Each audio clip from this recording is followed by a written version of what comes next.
Today we're going to be talking about the third book in the Crave series, Covet. This series follows the story of Grace, a teenage girl whose parents have died tragically in a car accident, and she ends up moving to a boarding school in Alaska where her uncle and new caretaker is headmaster. But she quickly finds out that the school is not what she thinks. It is for supernatural children.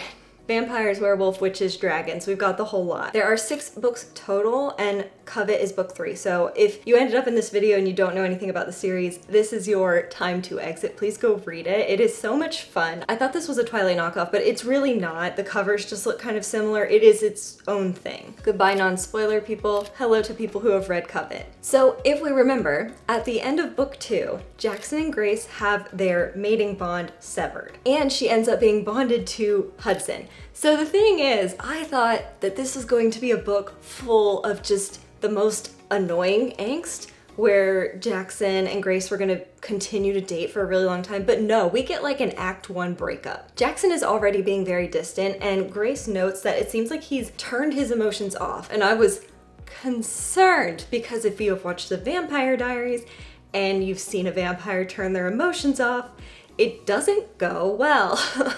This wasn't fully the case, but I personally was understanding of Jaxon doing that, because like he's like, if it's just easier to cut yourself off emotionally, then maybe that's what he needs to be doing for the time being. That wasn't actually the case here. We find out later that his soul is broken and dying inside. At this point, I was like, okay, Jackson's trying to do his best and like give a chance for Grace and Hudson. Like that is what seemed to be the case to me. Even though I didn't fully understand that idea, because I feel like that was part of Jackson's intent, is that he really wanted Hudson and Grace to be happy together. But the thing is, what I don't understand is how much he hated Hudson. We heard about it all of book 1, how much he hated Hudson, how he thought Hudson was such a terrible person. And then throughout the course of this book, it really seems that he cares about Hudson and he loves him and he wants the best for him. And he also wants the best for Grace. So if he really thought that Hudson was this horrible person, he never would have let Grace get within 5 feet of him. Like that part didn't fully make sense. I don't know if I was just missing something or if there was a behind the scenes moment of Jaxon and Hudson kind of repairing their brotherly bond, because there's so many times that Hudson says like he wants the best for Jaxon, to the point that he and Grace are willing to go look for a way to break their mating bond so that she can end up with Jaxon. And Hudson at this point is already in love with Grace, and he's still willing to do that. So he's willing to do that not only for Grace, but for Jaxon too. And I just didn't fully understand where this like deep brotherly love was coming from. To be honest, I think Hudson really quickly forgave his brother for killing him, and I feel like that never fully came up. We didn't have a scene where those two just hashed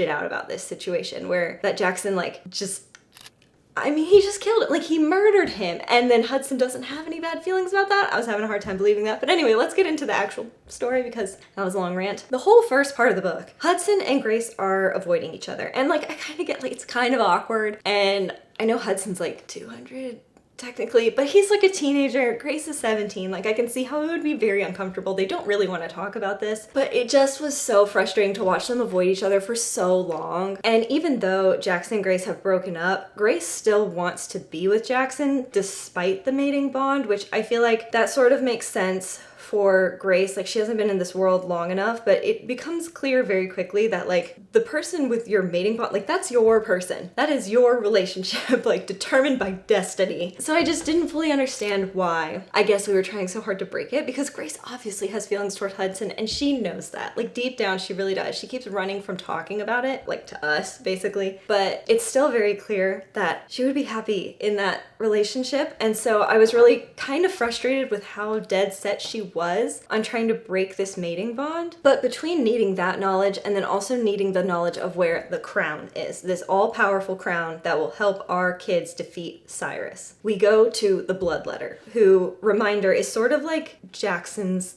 mom, kind of, whereas their parents were really focused on Hudson. The blood letter was sort of that motherly role for Jaxon. And so we go there and we talk to the blood letter, and I oh my gosh. Okay, so The whole thing that I thought was that when Grace and Jaxon had their mating bond broken, I thought it was like a true mating bond and it can't come back. And when Hudson came to life, then whatever magical forces that be that figure out the mating bonds, that's when Hudson and Grace's connection was made. Because Hudson hadn't been alive, and when you're born, I would assume that is when like the mating bond is determined, because you eventually throughout life have to find that other person. But no, they were probably connected the whole time, even before Hudson was killed. Like, first generation Hudson was like mated to Grace. They just hadn't seen each other yet. And so we find out from the blood letter that Grace's parents went and talked to the blood letter and they made a deal with her, because they're like, we obviously know that our gargoyle child is the only one on Earth,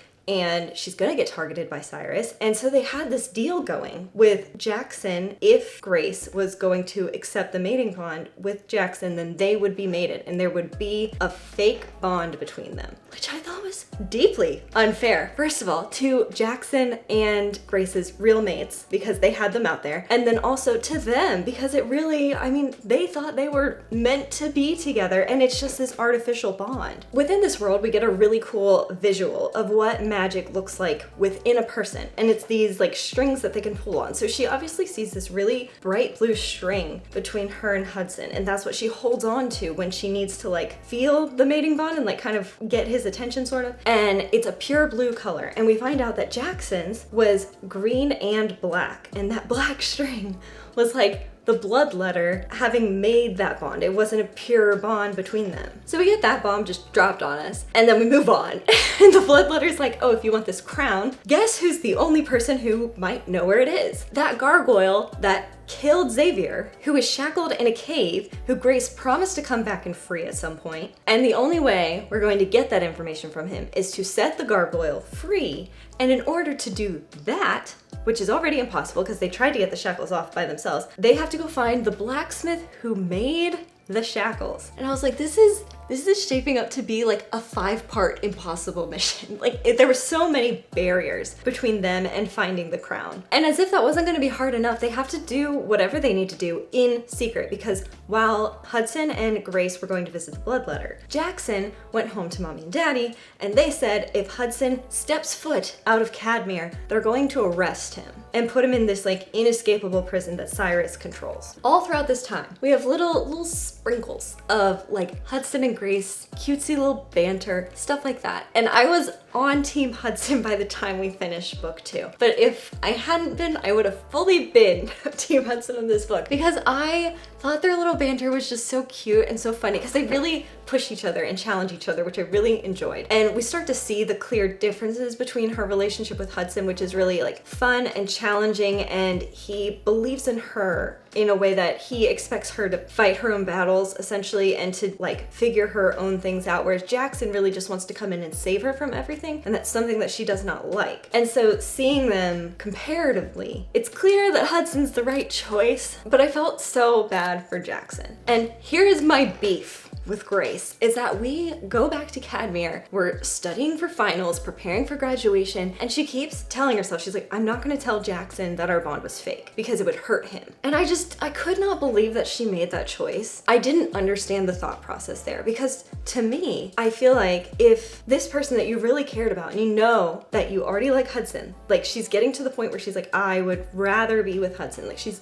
getting there, she's on her way, and Jaxon is like, I've lost my one true mate forever. Why would you not go and tell him that he has a real mate out there somewhere? Like, there's hope, buddy. Like, there's something like that. I could not believe that Grace would keep this from him. And her entire focus is so heavily on, let's break the bond between me and Hudson so we can restore another fake bond between her and Jaxon. It just didn't make sense to me when Jaxon has a mate out there probably. And I especially couldn't believe that she didn't tell him this after the birthday party. The birthday party was very cute. It was Grace's birthday. She feels like nobody knows that it's her birthday. She doesn't want to make a big deal. But she goes down to visit Hudson to study, and then all of her friends are there, and they have this cute little birthday party, but it's also really melancholy because it's like, I feel like it's one of those scenes in a movie where it's like, this is our last time like hanging out together like this at school, like we're all gonna graduate and separate, and I was upset about this. And the thing is, like, I understand where this is coming from, but like Hudson and Grace have been getting closer and closer, and they kind of talk to each other, and they're cute, and they're flirting, and they're off, you know, by themselves, but she keeps looking back at Jaxon to see if it's hurting him, and obviously it is. It was so annoying. I was like, Jaxon, can you go somewhere else?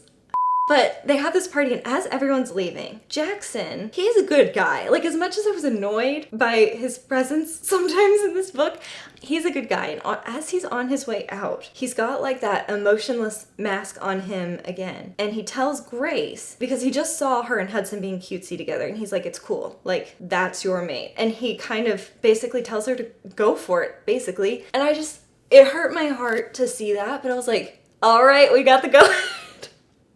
I just wanted Hudson and Grace to be happy together, and they took so long to get there in this book. But at this point, I feel like they are officially a non-official couple. We got to see a lot of fun places in this book. We left Cadmere a lot. And so one of the things that we needed to go do was to find the shackles that the blacksmith made for the gargoyle, and he is a giant. So we go and visit like Giant Land, and it felt like that scene from Ella Enchanted in the bar where she's like singing and she's like this tall and everybody else is a giant. It was really fun, especially when like one of the giant teenagers like is super into Jaxon. I thought that was hilarious. They don't find the blacksmith because he is in the prison that Cyrus owns, and the only person they find is Thalia, his mate. And she has been waiting for him to come back for 1,000 years. And she has this ring. It's so upsetting to watch. She has this promise ring from him, and it's like hurting her, and she has to keep scratching it. It's like really irritating her skin. And this has been happening for 1,000 years. And the only reason she won't take it off is because if she takes it off, she sort of frees her husband, Vander, from his promise to come back to her. And so she's like, I'd rather, you know, suffer through this ring, because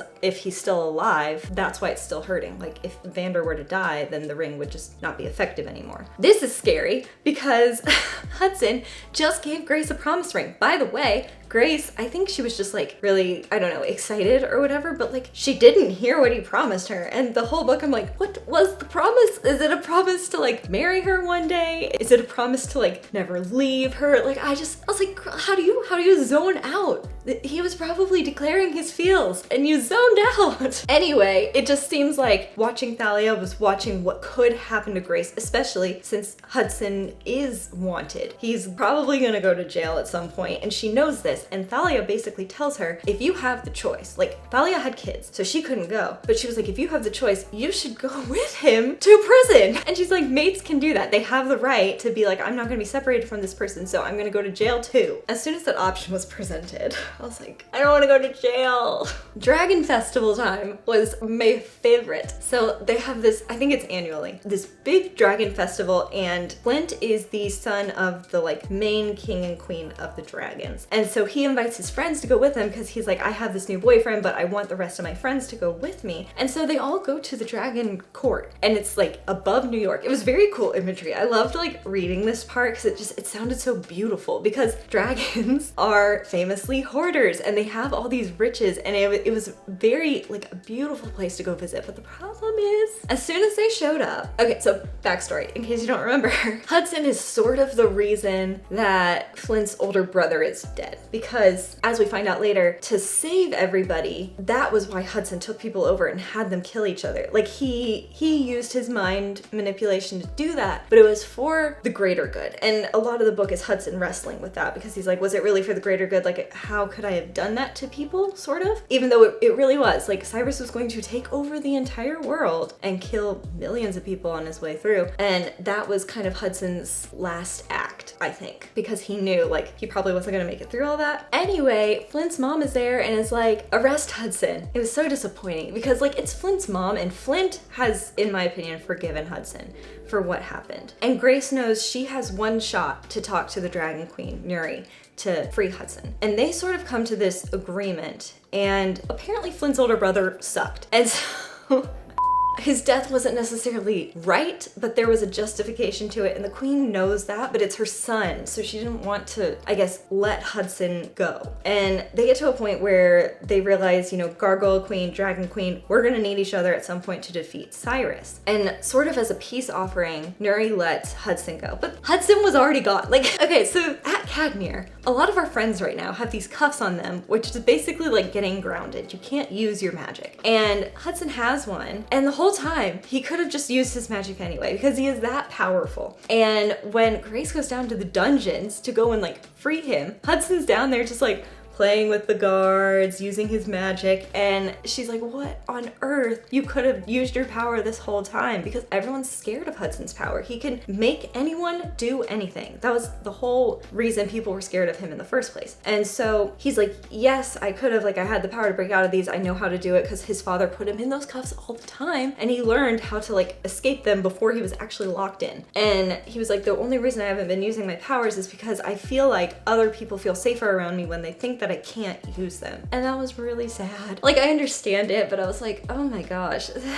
Over the course of the book, I really did start to feel really bad for Hudson, because he has to be so conscious of how other people are viewing him all the time. The whole Dragon Court thing was truly the only fun time of the book. We get to go to the ball, which is so fun because the girls were underdressed and then Hudson buys them all these gowns. It's wonderful. And they show up and they're having a great time, and there's all this stuff like floating around in the sky. And the point is that you get to take home a party favor. And some of it's like jewels, some of it is, you know, like, I think it was artwork, and then there's these envelopes with money in them, and they could be, you know, to real estate or just tons of cash. And so our crew starts pulling some, and they start like building up a fund for Grace to build the Gargoyle Court, because she doesn't have the type of money she needs to build something like that. Next up on our line of visits is to go see the Crone. The Crone, theoretically, has a way to get Hudson out of jail. And Grace, because she's probably gonna go with him. And the blacksmith, because that's who they need to retrieve. So we need multiple people out of the impossible to escape jail. And they show up to the Crone's house, and she looks at Jaxon. She's like, everyone can come in except for him. I don't accept people who don't have souls. That is when we found out that Jaxon doesn't have a soul anymore, or that it's like, it's dying.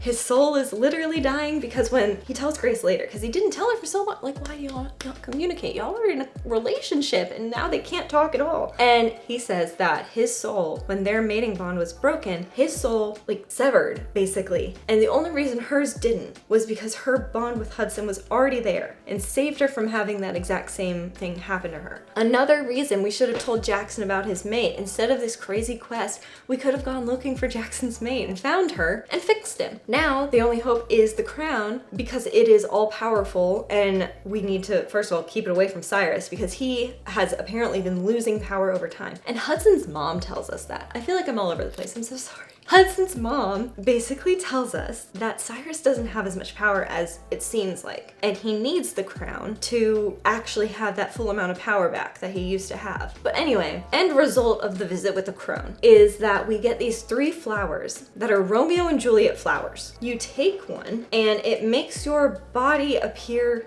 dead. Excellent.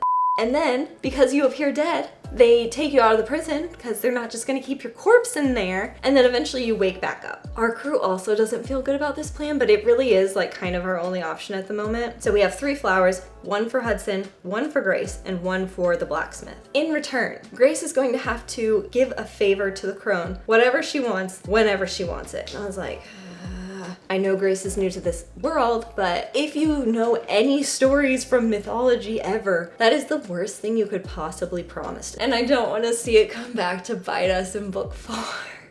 And I know it will. You know what? It's probably gonna come back in book 6 when something really matters. I hate that for us. Honestly, I do. Graduation. Everybody graduates, and the second graduation is over, Hudson gets arrested because he's no longer a student at Cadmere, and he's about to get taken to this prison, and Grace is like, hold on, I get to go with him. And I was like, I understand that that is the plan, but I just felt that we could have done so much more from the outside of prison, and also prison was not fun at all.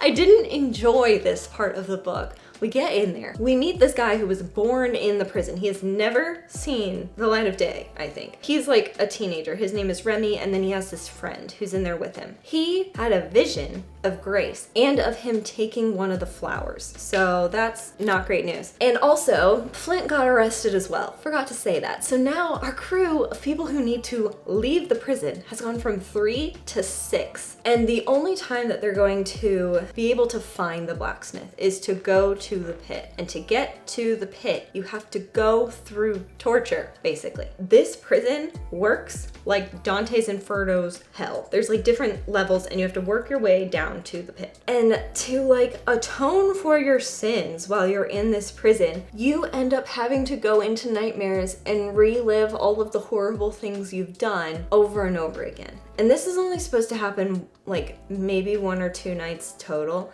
This happens like 6 nights in a row. Now Remy, for whatever reason, his magic allows him to keep Grace out of these nightmares. She doesn't have to deal with it. But Hudson and Remy's friend, whose name escapes me, Calder, they have to go in, and so does Flint, and it is absolutely destroying them. And eventually Grace breaks into Hudson. So I was like, you are going to die inside this man's mind. And if it's like Inception, I think you die generally. And oh, it's so horrible. His nightmare is him, and he's conscious, and he has to kill Grace over and over again, even though he doesn't want to, even though Grace is like begging him not to. And it's because he did the same thing to other people. When he took over their minds, they were still conscious. It was like their bodies were acting and they were murdering their friends and family, and they knew what was happening and couldn't stop it. And so now Hudson's having to endure that over and over and over again every single night. Eventually Grace goes into his dream and she like stops him and gets him to forgive himself, which is part of, I guess, the atonement process that the prison is looking for. Because if you are fully atoned, you are supposed to be able to leave, but no,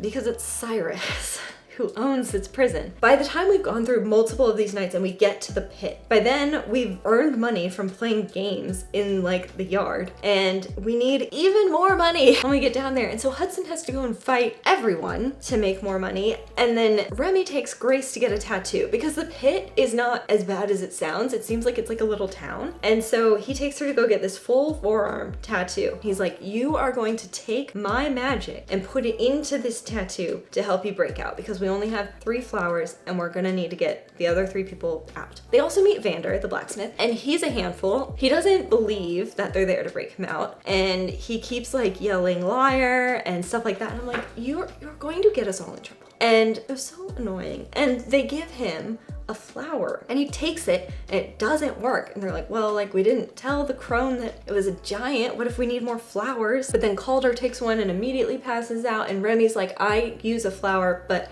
I don't use it right now. The only way Grace and Hudson can get out is to do this final battle in the pit, and they make a deal with the warden to let them out, and they have to beat 2 giants, and they do it. Like they end up fighting together.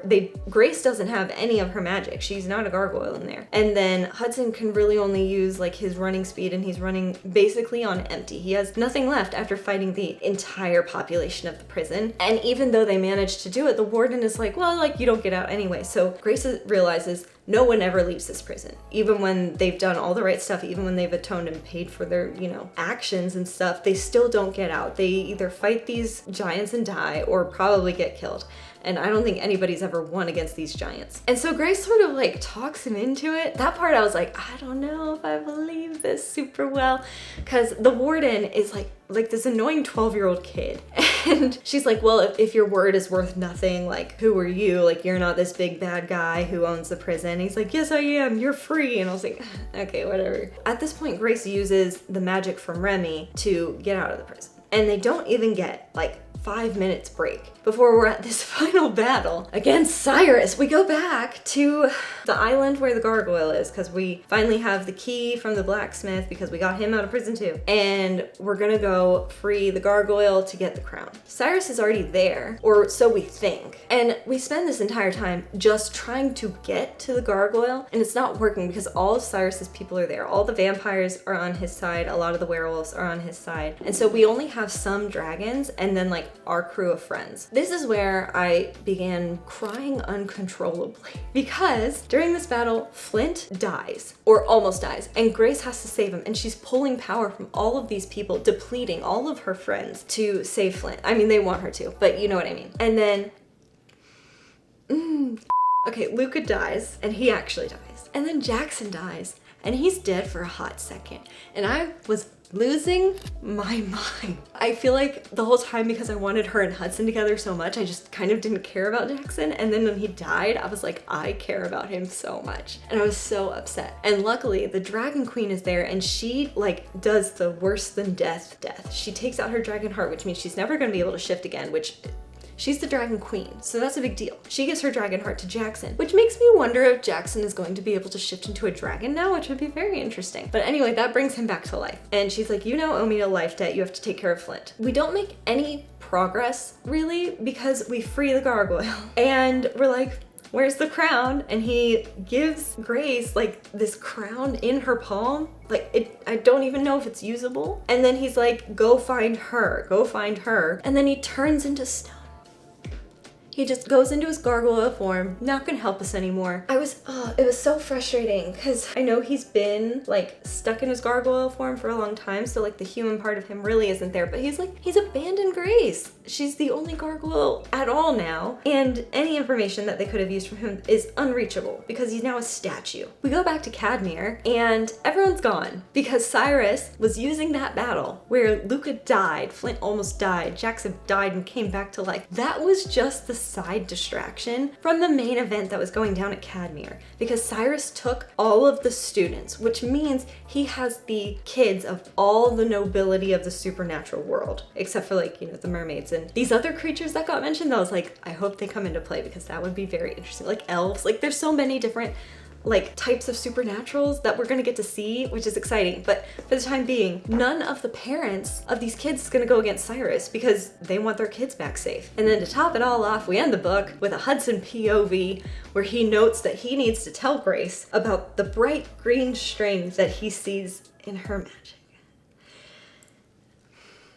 And we know what that means. Like, Jaxon, I just don't understand, because it has to be Jaxon, because Jackson's mating bond was green with the black, but now it's just green that she has. And I don't understand how she can have two mating bonds. And if she did have two mating bonds, they cannot be the brothers. That is disgusting. I will let go of a lot for a fantasy story. I do not accept incest. We stopped with that in the Mortal Instruments. Oh my gosh. Anyway, that's where we left off. I have 1 minute left on this camera, so please share your thoughts in the comments. Please like this video if you liked it, click subscribe if you want to talk about more book stuff. My name is Katelyn, thanks for watching. Bye!